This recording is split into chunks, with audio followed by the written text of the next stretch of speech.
Hi everyone, my name is Grace, and in this video we will be understanding some breath work specific for anxiety relief and panic relief.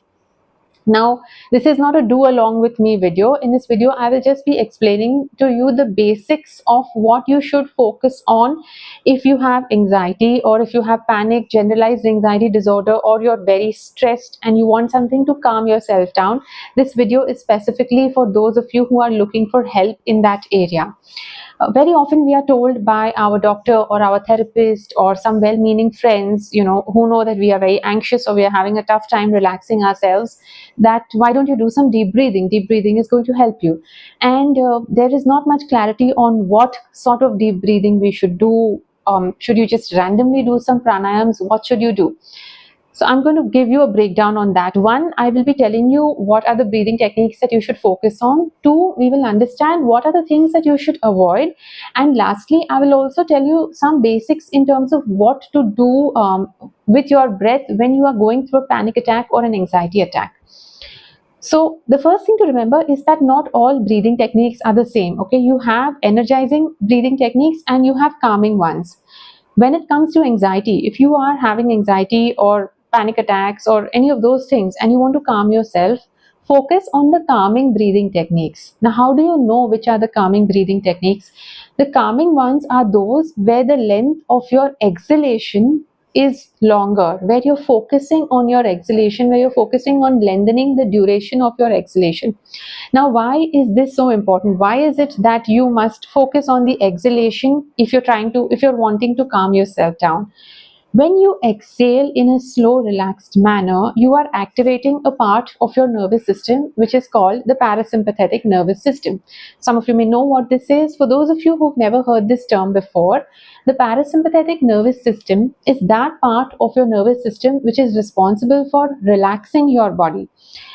It's that part of your nervous system which reduces your heart rate, which reduces your respiratory rate, which aids in digestion, which relaxes your muscles, and which is also responsible for reproduction, for healing, for cell repair, for all of those things.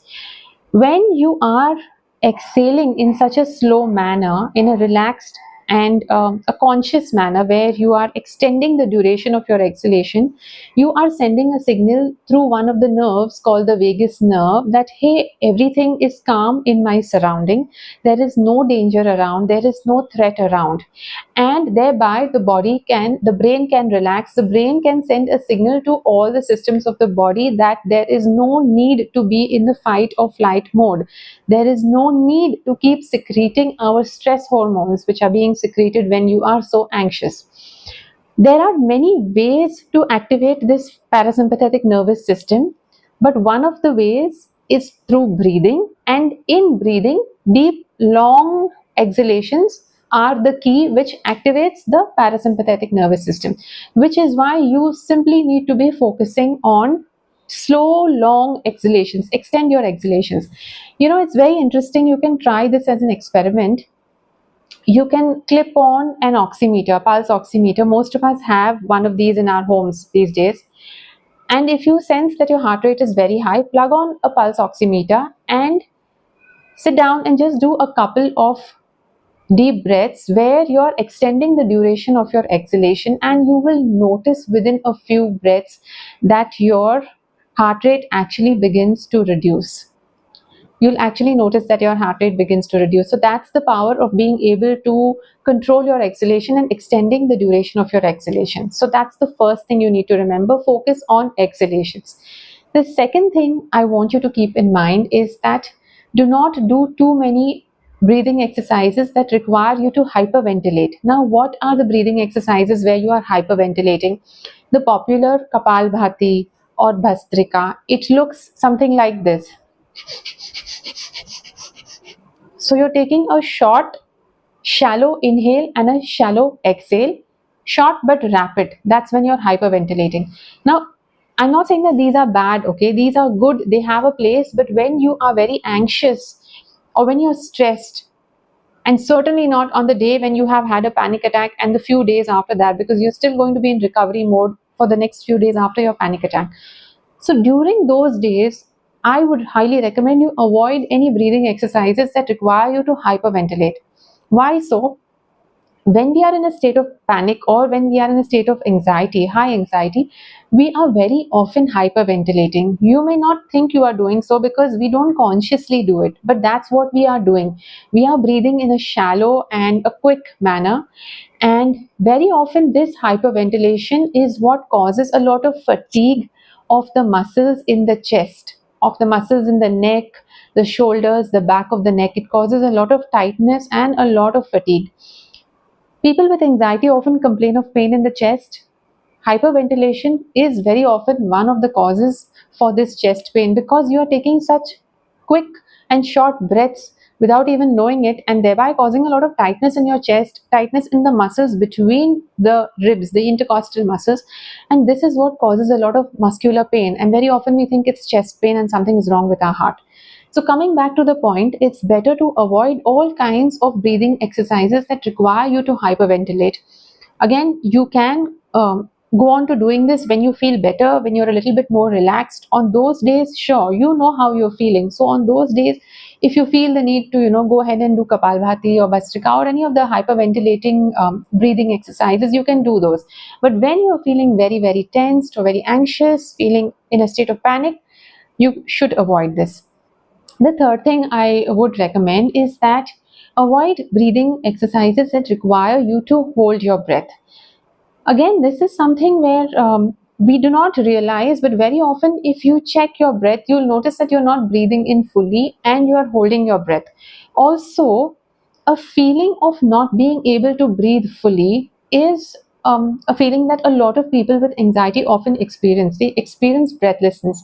It may not be actual breathlessness, where if you check the level of oxygen in your body, it will not be low. Your oxygen saturation would be fine, but you still feel that sense of suffocation, and you feel that sense of tightness around your chest or in your upper abdomen, where something is preventing the air from going in. Which is why, again, I do not recommend that people do breathing exercises that require you to hold your breath.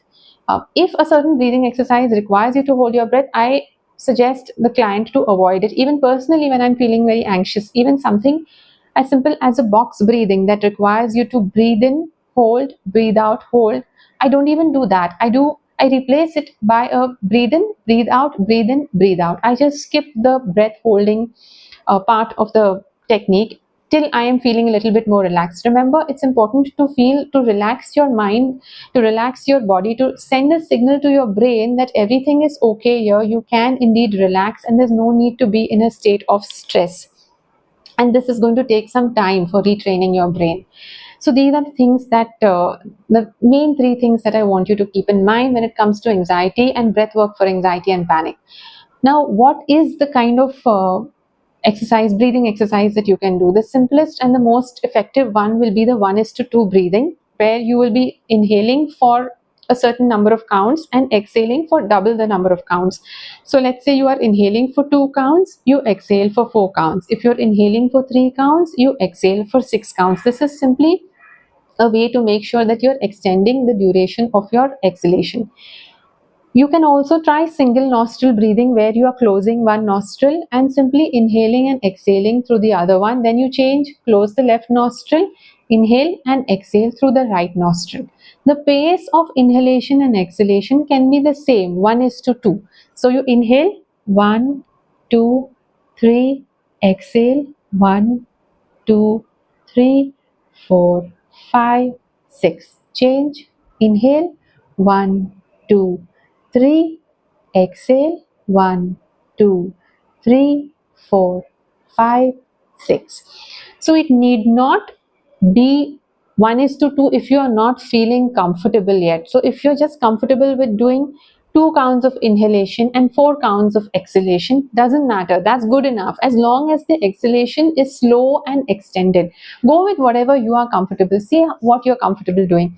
And the other important thing is that to do mindful breathing.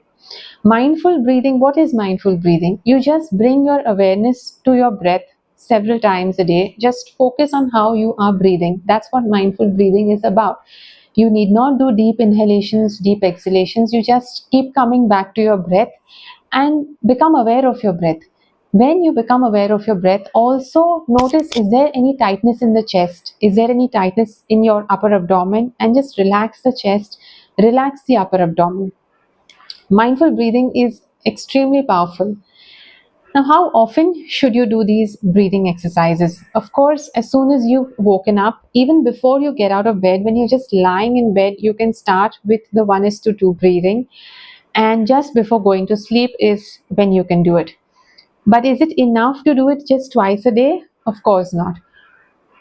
What causes anxiety is that we have, with our repeated negative thoughts, with our repeated fears, told the body, send a signal to the brain and thereby to the body that we are in a state of threat at all times, very often.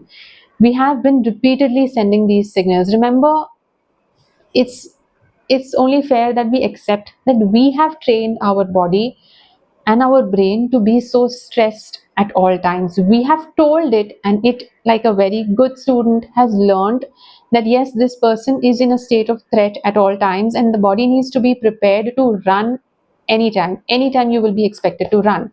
So now you have to train your body that you are not in a state of threat. You are not in a jungle. There is not a tiger sitting next to you ready to pounce on you at any time. It is indeed a safe space for you. And to train your body, what is required? Repetition. Just the way you have been repeatedly bombarding thoughts of fear about the future, regret about the past, constantly thinking, constantly catastrophizing worst case scenarios about your future. Similarly, you will have to constantly keep telling your brain and your body that, hey, it's all safe, hey, it's all good, everything's fine. I know you are sending in those stress hormones because you believe that, I am in a state of stress always and you are doing this to protect me, but everything's good here, everything's safe. You need to repeatedly be doing that. So for that, you need to repeatedly be doing the breath work several times a day. Just keep going back to your breath.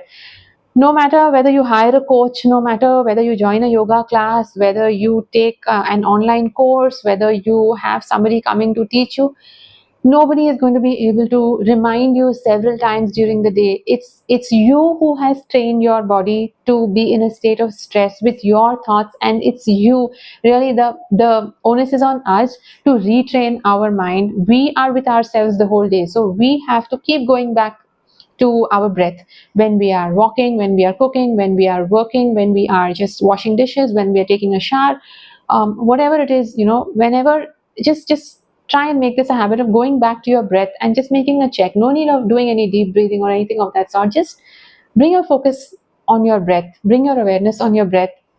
Consciously relax your chest, consciously relax the solar plexus, and send a signal to your brain. Relax your shoulders. Say, just tell yourself that, hey, it's all good here, I'm safe, everything is fine, I'm having a fine day, there is no stress around, and the body can relax. Hey brain, you can relax. So it's about, the question was, how many times should you do it? As many times as you can do it. Keep going back to it.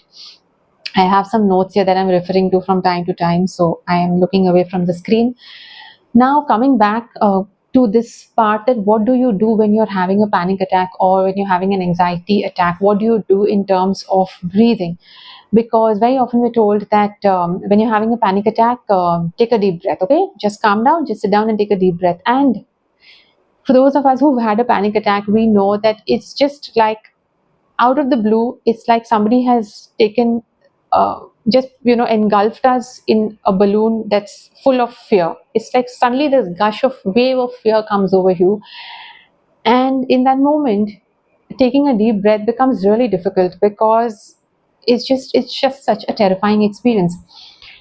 So what do you do? So here's what I suggest you do during that time. Forget about deep breathing. Don't try to deep breathe. If you are able to deep breathe, if probably you worked on yourself and you have prepared yourself, you made a mental checklist that, yeah, this is what I will do, great. But if you're not able to do a deep breath in, one of the things, the first thing that you can do is just focus on exhalations again and forcefully exhale, keeping your mouth open. So something like this.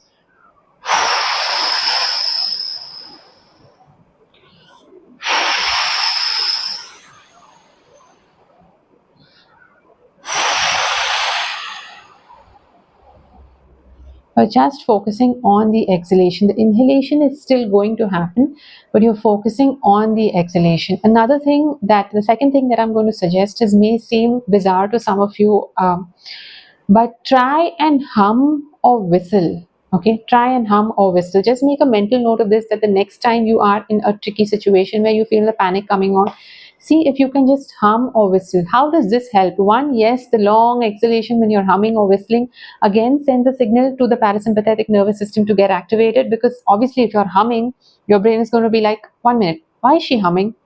Probably this was a false alarm. We really don't need to get so worked up, and everything is okay in her surrounding. The thing is whether you will be able to do it or not, which is why I feel when we have a mental checklist of, these are the things, 1 2 3 4 5 is what are the reach out to when I am having my next panic attack, it kind of helps. So you can just go like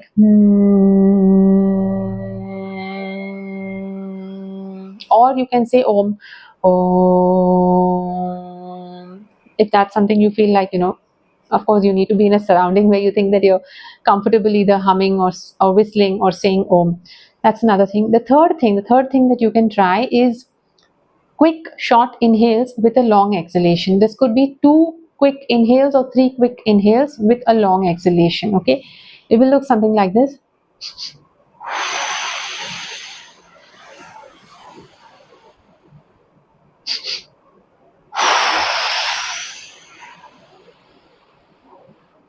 Or 3 quick inhales.